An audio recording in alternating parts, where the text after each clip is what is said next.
अयोध्या नहीं, मथुरा और काशी भी लेकर रहेंगे, तब सबकी छाती फट जाएगी। बीजेपी को राम जी ने कहा कि बेटा अयोध्या में तो काम मेरा मंदिर बन गया, अब चले जाओ काशी और चले जाओ मथुरा। तो अब मथुरा और काशी की बारी है, इसके नाते हुआ है, ऐसा और कोई बात नहीं है। जिन्होंने राम भक्तों की सीना गोली से छलनी किया, 30,000 करोड़ का बजट मेरे घर में नहीं दिया था योगी जी और मोदी जी ने। अयोध्या में हनुमानगढ़ी के महंत राजू दास अपने बयानों से हमेशा चर्चा में रहते हैं।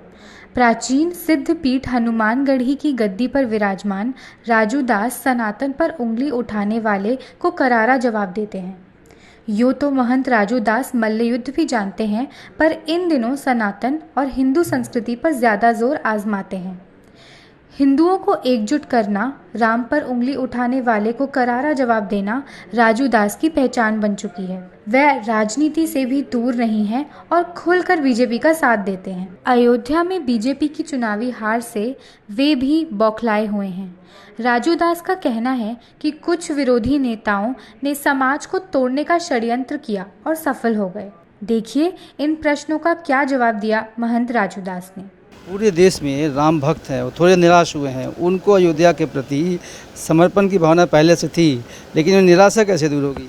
निराशा दूर हो जाएगी, क्योंकि पारब्रह्म परमात्मा भगवान श्री राम जिन्होंने सबरी के जूठे वैर खाए, जिन्होंने निषाद राज को गले लगाया, केवट निहोरा को सुना, जिन्होंने वनवासी गृहवासी को लेकर लंका पर चढ़ाई किया, चाहते तो चक्रवर्ती सम्राट थे, लेकिन उन्होंने सबको साथ लिया, सबका सम्मान किया।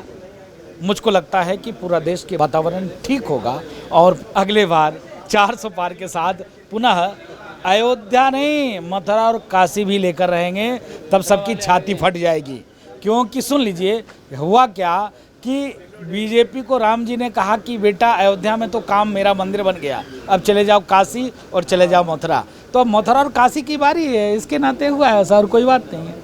लोग कहते हैं कि राम और रोटी में बीजेपी ने जो है वो एक अंतर कर दिया, राम को देखा और रोटी को छोड़ दिया। नहीं, अगर राम और रोटी में बीजेपी अंतर करती तो 38,000 करोड़ का बजट मेरे घर में नहीं दिया था योगी जी और मोदी जी ने, अयोध्या को डेवलपमेंट के लिए दिया था। अयोध्या जिस प्रकार से चौड़ीकरण, सौंदर्यीकरण, रोड, सड़कें, नालियाँ, एयरपोर्ट, बस अड्डा, रेलवे स्टेशन, इतना डेवलप, उसके बावजूद भी अगर कोई ये कहे कि बीजेपी राम और रोटी में अंतर किया तो दुर्भाग्यपूर्ण है।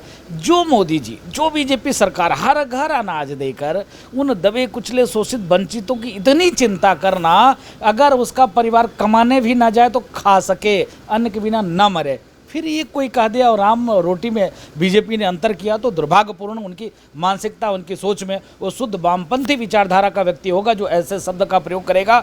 शुद्ध रूप से वो भारत में रहने वाला व्यक्ति नहीं होगा जो इस विचारधारा का। समाजवादी पार्टी का उम्मीदवार है। लोग कहते हैं राम मंदिर का विरोध करने वाली सबसे बड़ी पार्टी समाजवादी पार्टी रही है। लोगों को क्या समझाएं हम? नहीं, यही दुर्भाग्यपूर्ण घटना हुआ जिन्होंने राम भक्तों की सीना गोली से छलनी किया। जिसके चाचा ये कहे कि वह मंदिर बेकार है, जिन्होंने निहत्थे राम भक्तों की सीना गोली से छलनी कर दिया, जो कहे कि राम काल्पनिक है, वहाँ बाबरी मस्जिद का निर्माण होना चाहिए, उसके बाद भी अगर वो चुनाव जीते तो समझिए कालनेमियों का बोलबाला है और औरंगजेब के वंशज बढ़ रहे हैं, बाबर के औलाद अब छाती फुला के घूम रहे हैं। इसके नाते मोदी जी की डंका बज रही है और योगी जी का बुलडोजर चल रहा है। मोदी और योगी जी के सामंजस्य से ये सारे खत्म हो जाएंगे।